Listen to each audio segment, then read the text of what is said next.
Hello and welcome to the True to Life podcast. In this interview episode, I'm joined by volleyball star Camille Rivers, formerly at Holy Names with me. That's where we originally met.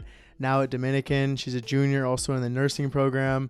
Really great person, great work ethic. Someone that I had to get on the show. Someone I wanted to last year, but didn't have the chance. And now we're here at Dominican, so we get to do it now. So just to get started, what got you started into volleyball? I mean, you had a lot of sports to choose from. Like, why volleyball? Yeah, so I actually was growing up, I was just a very shy kid. And I think that, kind of scared my parents because I was, very much so the type, I was really, I really only spoke when I was spoken to. So they were like, okay, we got to throw this girl into something. So they were like, pick a sport, any sport. And, I was not interested in anything. I grew up with, my whole family's guys. So, I grew up playing basketball, but it's, not anything I really wanted to pursue. So my dad was like, okay, we're throwing you into dance lessons.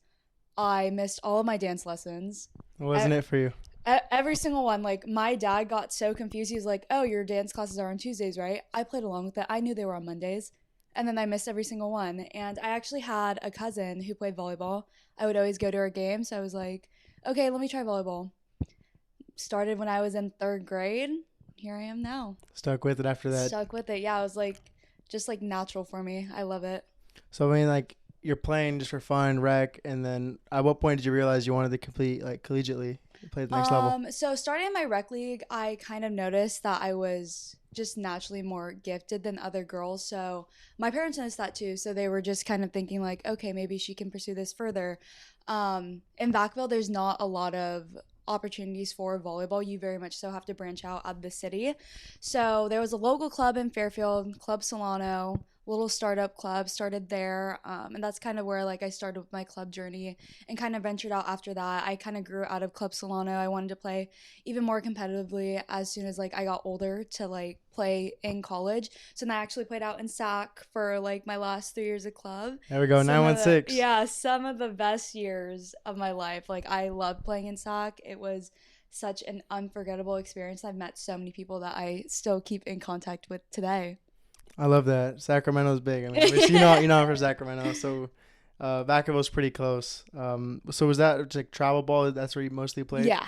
In Sacramento? Nice. Yes. So where did the work ethic get developed from you? Is that something instilled from family, or was that something you kind of found on your own? Where did that form for you? Definitely my parents. I tell everyone every single day that my parents are my biggest role models. They are immigrants from the Philippines, so very much so stereotypical. They had nothing but the clothes on their backs. I mean, my dad worked 3 jobs to put himself through college. Same with my mom. So it's just kind of seeing that every single day really inspired me and was okay, my life is in the control of my own hands. So it's whatever I want to make my life out to be, I can do it myself.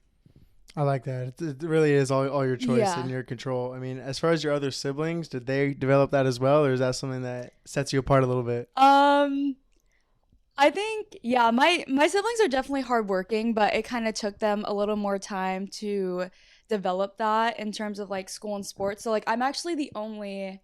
So I have 2 brothers. I'm the middle. I have a younger brother and an older brother.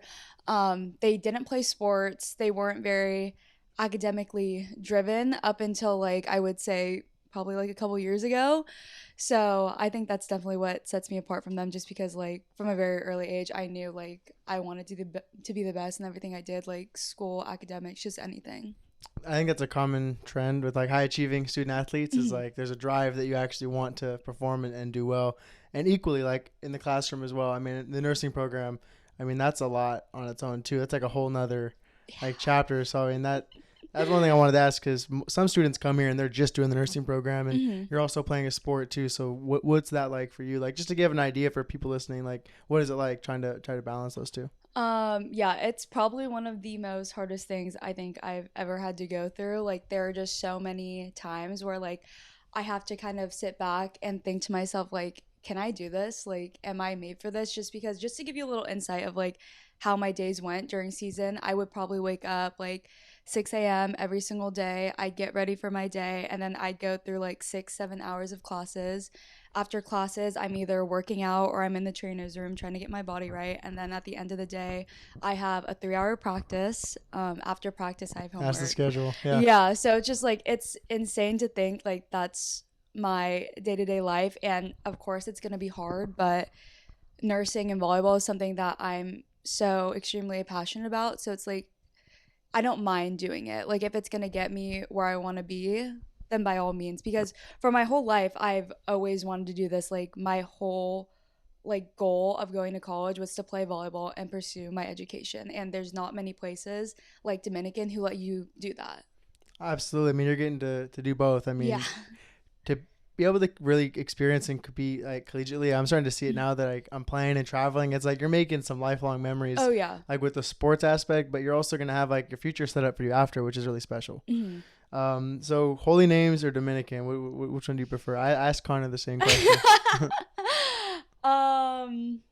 That is a hard question. There are definitely like pros and cons. I love the area of Dominican a lot more. I mean, you know how it is in Oakland. Like, it's up in the hills. Up in the hills, it's fine. Oh, but like, yeah, okay, fair. Like once you get down like outside the hills from Holy Names, like it's a rough place to be in. But I would definitely say, I think I'm gonna have to say Holy Names.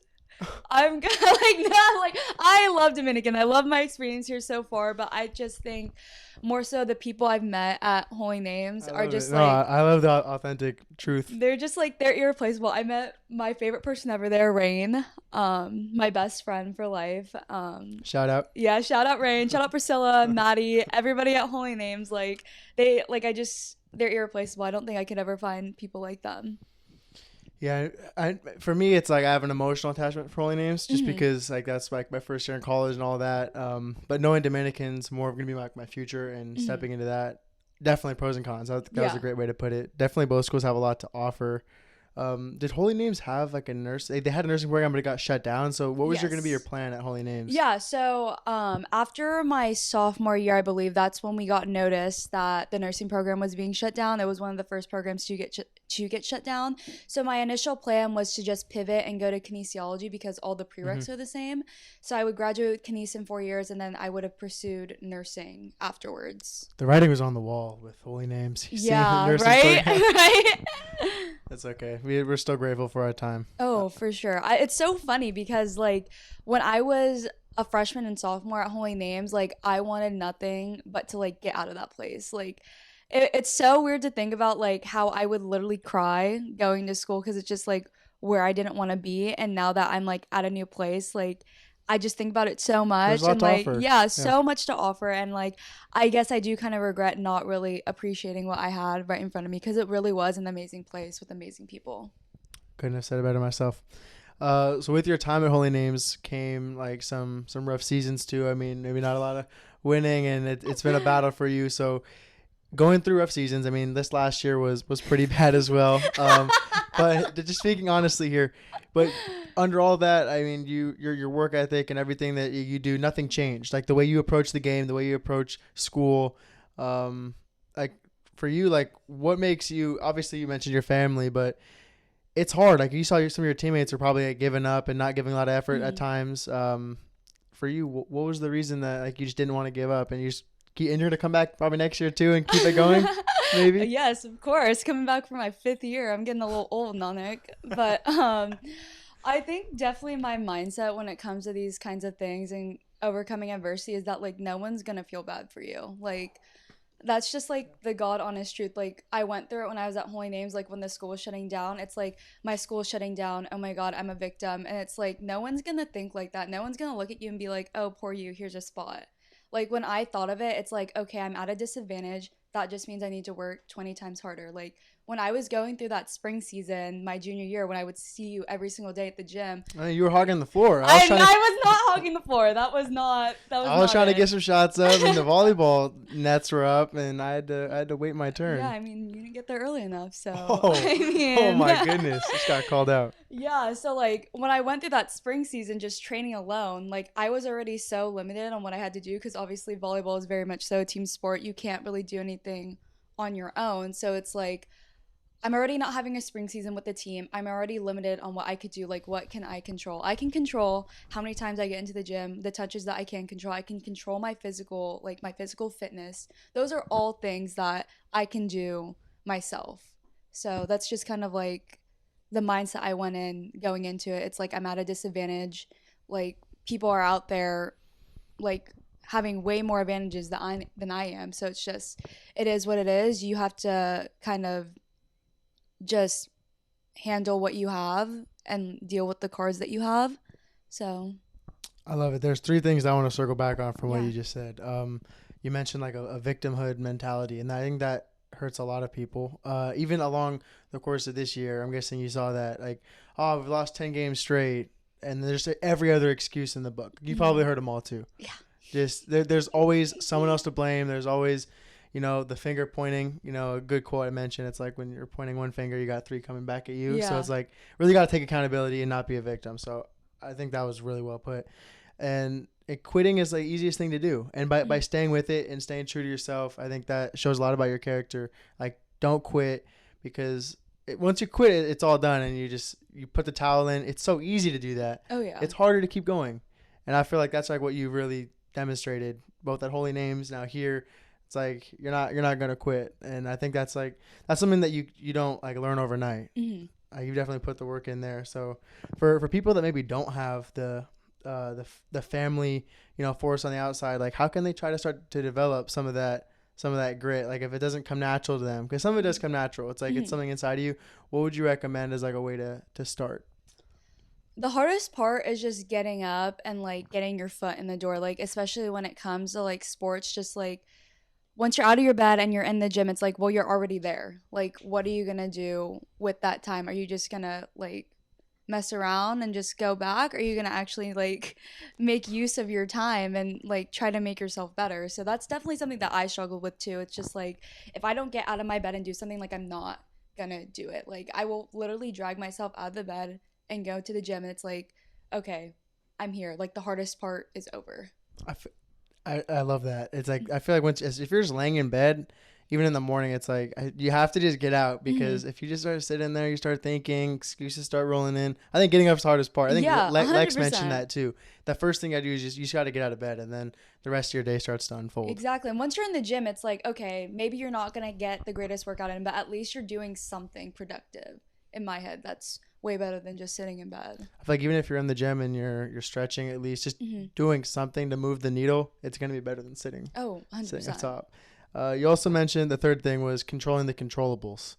So there can be a lot coming at you at once. How do you know, like, how do you differentiate things you can control from things that aren't? Like, what's something that you use that helps there? I mean, definitely just thinking about like myself and things that I can do. So it's like, for example, if I'm not necessarily playing the greatest, I can control my attitude, which is something, I'll be honest, something I struggled with this entire season. True to life, man. We're honest here. Like, I wasn't acting like the greatest teammate, in my opinion, just because I was letting my emotions overcome me. So that's one thing. You can control your emotions and how you treat your teammates. Something you can't control your coach yelling at you. You can't control how your teammates are going to perform. You can control like supporting them and things like that. Just everything within yourself are things that you can control. Is that something that you're consciously aware of? Are you like writing them down, talking to people, or like how are you aware of those things? Is it just internal dialogue that you're having? Oh, 100%. And I'm very much so aware when I'm not being the greatest teammate either, but just sometimes the emotions just overcome me, and that's just the reality of it, and it's something that I'm actively trying to work on every single day. No, absolutely. It's like when a thought comes in your head that's not in your control, almost just like pushing it right back out, because you can't do anything about it anyway, so just let it pass. Yeah. I love that. I really hope that's staying like that's big time. I think I need to do better about that personally. I wanted to ask you strategically how you're balancing I know I asked a little bit earlier, but what are your scheduling tips and things that you're doing for yourself? Like, what works for you? And because I see you up in the common room studying at nighttime, so like, what is like your routine or because nursing is a whole thing, like we mentioned, and the time commitment of your sport along with any other classes you might be taking. So What exactly does that look like for you, like in scheduling your day? Yeah, so I recently just got into like the swing of like my whole schedule. So I typically wake up at around like 8 a.m. I take about 30-45 minutes to really like get awake, and then I'll get ready for my day. I'll go work out for like 2 hours, come back, go to class, eat lunch, and then after that I pretty much just work out or not work out. I'll like go to the trainers, stretch, do whatever I need to do, eat dinner, and then I have like the last 3 to 4 hours in my day just like studying, really chipping Dedicated away. time. Yeah, dedicated. So like you're setting those time blocks for yourself. Mm-hmm. Because if I don't, I write everything down too. Because if I don't, like, especially with nursing, there's just so many things you have to do. Like, it's easy to like forget about things. So writing down things that I need to get done really helps. So you like, so look, everyone has their own method. So Mhm. you're a write it down in a planner Yeah. type of. Yes. You don't like the 100%. electronic Google Calendar? I preach Google Calendar. No. I cannot do like the whole like online planner thing. I need to see it in writing. I like the satisfaction of like checking off whatever you get done. For me, the satisfaction is clicking the button. Ah, It's we are not the same. It's not the same, yeah. But I think to each their own. Like whatever works for you. Mhm. And if the paper is what does it, I think every person's different. So I think as long as you have something that works, that's all that matters. Yeah, for sure. What is the biggest lesson that sports have taught you? Biggest lesson. Wow, that's a good question, Nanik. Because they're gonna be a lot. I feel like sports teach us so many things. Yeah. Coaches say so many things in the locker room, like. But if anything stands out, like what do you think like sports has taught you, or just you can be your life in general? We can be a little more broad too. Well, just going along with the theme of like work ethic, I just think like there are just so many people who play the same sport as you do, and like only a small percentage of people go on to play at the next level. So realizing that and just realizing how much time and dedication I need to put forth into something that I'm really passionate about is something that carries over to me, like not only in sports but in school as well. Like you see me in the common room always studying, and it's like if I want to be a great nurse, like I have to put in the time to study, to know my stuff, to know my skills. So that's one thing. Another thing that I really learned through sports is just to be kind to people too. I mean, like I think I speak for a lot of student athletes that we play sports to kind of get away from like whatever we're going through in our like day-to-day lives, and just recognizing that like, you know, just because someone's happy at practice doesn't necessarily mean that they have like the best home life, and just always recognizing that like we all have our own stuff that we're going through, and just making sure that we're always going to be a light instead of like adding to that darkness is something that really carries over to my life. I mean, checking in with teammates is huge. I mean, do you feel like you have good relationships with most of your teammates? 100%. Like, so like that's another important thing, like for those listening, is making relationships with your teammates. Who are the captains on your team this year? Miss Ella Heckman, and then they were the three other seniors, Amani, Emma, and Sophia, but they obviously left. No, of course. I mean, are you looking to step into a leadership role next year? Obviously, yeah, but when it comes down to it, I was actually talking to Michaela, my teammate. Like captains are just like, it's just a title. I agree. Like it's literally just a title. It doesn't necessarily come with the respect that you get from your teammates just because you're a captain. It's more so like how you carry yourself on the court, how you perform each and every single day. That's really gonna earn you that respect that people look towards. So it's just like, I mean, if they name me captain, great. If they don't, great. Like I'm just gonna do what I always do. I'm gonna work hard, perform on the court, and then whatever happens, happens. Nothing changes. Yeah, nothing regardless changes. of the title, Yeah. nothing's gonna change. Yeah, and I also don't really like how sometimes, not talking about my team specifically, but just in general, people use the title of captain to be just like rude, to boss people around, and like that's not right. Like It's that's like a hierarchy thing. Yeah, or something like and that. it's just like no one really cares. So For sure. So like speaking to high school athletes that might be listening, volleyball or any other sports, like recruiting wise for you, like what was your recruiting journey like? Like getting recruited to. My recruiting journey was very, very long. I don't know how it works for basketball, but I started around when I was 15 or 16. You know, as you move along in the recruiting process, you cast a wide net, obviously, because you don't want to just set your mind on one thing and just end up getting disappointed. So many rejections and so many like, no, you're not what I'm looking for. Because obviously I'm a small girl. I'm 5'2", and I play traditionally a position where you want to be taller. You want to be like 5'10" on up. So that was really hard to deal with, considering that it was like I never thought I was taken seriously as a setter. But as time moved on, I was very grateful for my time in SAC because I learned to just branch out of my position so that I would become more like admirable by some coaches. So I started playing a little bit of background that got me a lot more attention from coaches, playing like a setter DS role. I got my first offer, I think, the end of my 17s year. I got a couple D1 offers. How did that feel? It felt good. It felt good for sure to finally get like the recognition that I thought I deserved, but it wasn't the position that I wanted to play. So it was just kind of like, do I really want to go there? And also I was just kind of dealing with the thought of like, do I actually want to play D1 or do I want to just say I'm a D1 athlete? Like, I think it's really easy to get caught up with the whole D1, like D2, like wanting to do all that kind of stuff, but a lot of people don't realize the time commitment it is to be a D1 athlete. Like, it's very much so just your sport. And I didn't know if that's what I wanted. I didn't know if I wanted volleyball to be my whole life because, like I said, I'm a nursing major and like I want other things in my life other than volleyball. So then as time went on, I got a couple more D2 offers, D3, NAIA. Ultimately, I just thought D2 was the best spot for me, like still getting to compete at a high level and pursuing my education, having time for those kinds of things is kind of what landed me at Holy Names. Also, I'm a local girl, Vacaville, very close to my family. So it was like, I didn't want to leave out of California. The D1 offers that I was considering taking were all the way on the East Coast, and it was like big culture shift. That's a long distance. So yeah, I just really wanted to stay in California, stay close to my family, still play volleyball, still do nursing. Like, it kind of just checked all my boxes. Didn't necessarily want to go to a small school initially, but after being at Holy Names, I was like, yeah, I really like the small school. There's some feel. benefits, absolutely. Yeah, 100%. Like, I love coming to school and being able to say hi to whoever, have conversation. You don't necessarily get that at a big school, so that's something that I thought was really special. Absolutely. I think you just touched on something that I don't think has been brought up in this show about just realizing and the benefits of different divisions for college athletics. Absolutely. People get caught up in D1 or bust. You see it a lot in basketball. Oh, yeah. There's a lot of there's a lot of ego involved in that. I mean, people want all sports too, just the look of being a D1 athlete. Obviously there's a lot more like name pull and recognition for those schools.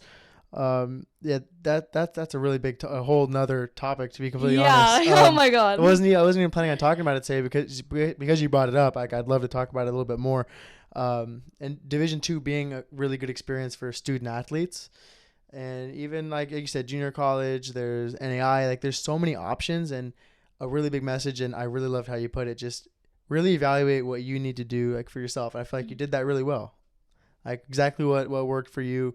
And Vacaville, I mean, you listed all the reasons out. I mean, very good point. And pause for a second. I'm very impressed because Camille was speaking directly to you. You were not worried about coming on the show today, and you're killing it. Oh, thank you. You are absolutely. I know. I was telling him before this, I was very nervous. So. No, you're doing great. I mean, you're just dropping bombs, and whole thing about picking divisions too. Like, that's really insightful. So great job. Do you have any advice to young athletes out there listening while they're very early in your journeys? You have one more year left. What would you say to those that are just getting started? I mean, if you want it, go chase it. Like, everything's in your hands. You can control it. I mean, if you want to play at the best of the best D1s, like, you got to put the work in. Like, there are so many girls out there who say they want it, but then don't put in the work to get where they want to be, and then they complain about it. So don't be one of those girls. Don't be one of those athletes. Like, work hard, and then everything will fall into place. Everything will work out. What are your thoughts on just the idea of like, don't talk about it, be about it? Like, don't talk about what you're gonna do, just do the work. That's literally like my motto. Like, there's nothing that makes me more angry where people just incessantly talk about things that they want to achieve, but then there's no action behind it. Well, then your words are meaningless. So that is going to be a future solo pod episode. I've been brainstorming because it's something that recently came to like the forefront, just my development of not talking about things that I want to do or things I'm going to do, because I feel like it takes away like the power of what of actually doing it by saying it. Because if I tell you that I want to start next year, or if I tell you that I want to lead the Pac West in 3-point, those goals, if I'm just saying that to you and you're like, oh, that's really awesome, Nanik, and then I'm feeling really good about it, I'm like, oh yeah, it's like my brain thinks that I already accomplished it, and really I've done no work to get that done. So I think that's devastating to athletes when they're just telling all their friends all the things they want to do. Just do the work, and I think the results will come there as long as you do the work. 100%. And if you're saying that you want to start next year, I'm gonna be checking in on you. Like, what are you doing to start next year then? And look, that was an example, and these are things that I'm gonna be working. I always do. So 100%. I always see you in the gym. Hey, it's all about the journey for me, and just being there and the process. I preach the process. Do you have any final shout outs or final words that you wanna share on this stage? Final words. I would definitely love to give a special shout out again to Miss Rain Bacage.